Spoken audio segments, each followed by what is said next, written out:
more promising social media sides, Alex Berenson's case did survive part of it. Part In of fact, it. it's exactly what we predicted survived a motion to dismiss, and he will get some discovery against Twitter. So so Berenson had sued Twitter for First Amendment violations, for, I guess, breach of contract, because that's where, or breach of some form of contract. Promissory estoppel. Okay. And because everyone remember there were two aspects to the claim. One is that Twitter defamed via the manner in which they removed his content and branded him. And the other was that they violated an agreement, which was not to remove the content. And to comply with their own COVID misinformation policy. And so he filed suit. They filed the typical motion to dismiss on two grounds. One, well, they Section 230. They succeeded on the Section 230, but failed on their. Explain that aspect of the terminology in the states. So, I mean, I still disagree with this application of Section 230, but is what we predicted would happen because it was in the Northern District of California. So even though he had some novel theories, including common carrier duties and other things, I had raised aspects of some of these theories before in the state court in California proceeding, ran into similar hurdles. In my view, that these should have been exceptions, but you just can't get any judge in California to say so, state or federal. And so the court said Section 230 immunized anything they did in terms of censoring him, in terms of suspending him, in terms of speech they made about him on Section 230 grounds. The part of the claim we said he had a chance to succeed on was that he said that there were specific people who are agents with ostensible authority at Twitter, including an executive vice president, made a specific promise to Alex Berenson that they would not suspend him without notice and that they would comply with their own COVID misinformation policy. They didn't. They suspended him without notice, and their suspension was not consistent with their own COVID misinformation policy. And then people lied later about what had happened. That claim, the court said, is outside of Section 230, is outside of Twitter's First Amendment protections, and it said he denied the motion to dismiss and ordered expedited discovery on that question. All it might be moot soon if Elon Musk is successful in his purchase of Twitter, because one of the first things he may do, other than reinstating the Babylon Bee and Donald Trump and some others, is probably reinstate accounts like Alex Berenson. Well, reinstate and explain what happened and make sure that it doesn't happen again. It's a victory and a loss in a sense, because it's just such unique circumstances to Berenson's claim in particular. Twitter doesn't talk with the hoi polloi or the lowly peasantry before kicking them off for the most part. Berenson's lucky in that he had direct dialogue, and they said, we won't do this to you, or we'll give you a chance, and we will.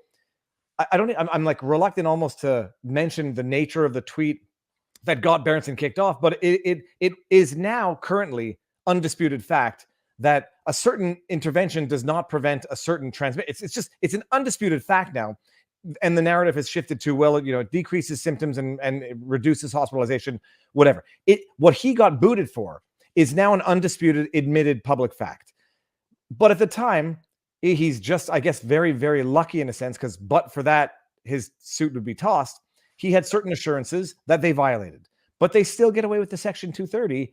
And it's like, Robert, I don't understand how the courts at a preliminary motion to dismiss stage are taking for granted certain fundamental principles of law that, as far as I'm understanding, haven't been formally affirmed, approved, and ratified by the courts. That 230 immunizes any and everything. Like, has there been a hearing on the merits, a judgment other than the original two? And the same thing as the state actor theory. He's just dismissive of that right out of the gate. I mean, like a couple of sentences. And essentially what the courts are requiring is you need proof that Joe Biden called up Twitter and said, remove Bobby Kennedy's account. And if you don't have that, then they're not allowing you to sue in the Ninth Circuit. Now, we'll find out with Bobby Kennedy's case, because he had a lot of evidence of the scale and scope of direct collusion with Fauci targeting Children's Health Defense and Bobby Kennedy to remove him from Facebook and to demonetize as much as possible everything related to Bobby Kennedy speaking out about what was happening with COVID, especially. And yet the district court didn't allow that case to go forward. So that's going to be argued, oral arguments coming up in the Ninth Circuit Court of Appeals, and we'll see what happens. We'll see if the U.S. Supreme Court takes one of those cases to assess it. But what's happened is the courts have basically interpreted Section 230 to mean complete immunity for everything except exceptional circumstances. But I understand that's how they've interpreted it. Sorry. Yeah, it's not what the law says, but it's the When ship has has there sailed even on it. been when has there been a settled law? When has there been a decision from a higher court that says, indeed, this provides blanket immunity that precludes suit to even get to the merits? Like where Well, is that ever? there's a Ninth Circuit decision. There's some California appellate decisions that use language to that effect. Mhm. But they never go that far. It's by implication rather than straightforward. Because the law doesn't, the plain reading of the law doesn't support the breadth of their claims. But it started slowly and steadily, and the key, in my view, also was big tech corrupted the legal academy and legal news publications. So big tech was often sponsoring professors, sponsoring think tanks, sponsoring certain publications, sponsoring advertising in some of those publications. And so some of these publications that report to be independent legal analysis of issues related to Section 230 were in big tech's pocket. So almost every academic law review article supported big tech, an expansive interpretation of Section 230. Almost all the everyday, your courthouse news, all those your legal publications, Tech Dirt, some others, all were just, some of the blogs, extremely pro big tech on everything related to Section 230. And if Section 230 didn't cover it, then the First Amendment immunized big tech.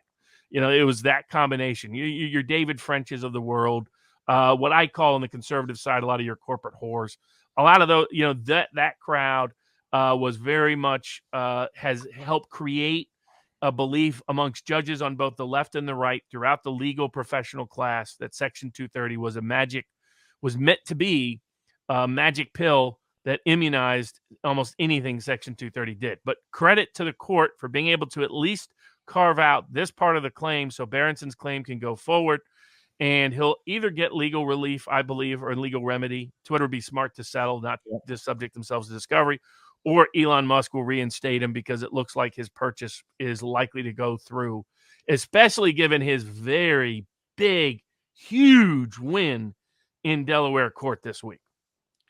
Do we get to that right now, or do I have one question before People that? are worried about, whether he has the money for stuff. That winning that case was worth at least $13 billion to Musk. And probably when you aggregate its value, including its market impact, is that winning that verdict from that judge was probably worth more to Musk than the entire cost of the purchase of Twitter. Okay, now hold on. Before we get there, Berenson's case, it's going to proceed. He's going to get to discovery. Is that discovery going to be the judge ordered expedited discovery? Well, but is it going to be very much limited to correspondence for the agreement and not, at large verifying how Twitter censors? It's limited. Okay. I'm sure that there's still embarrassing information in there, though.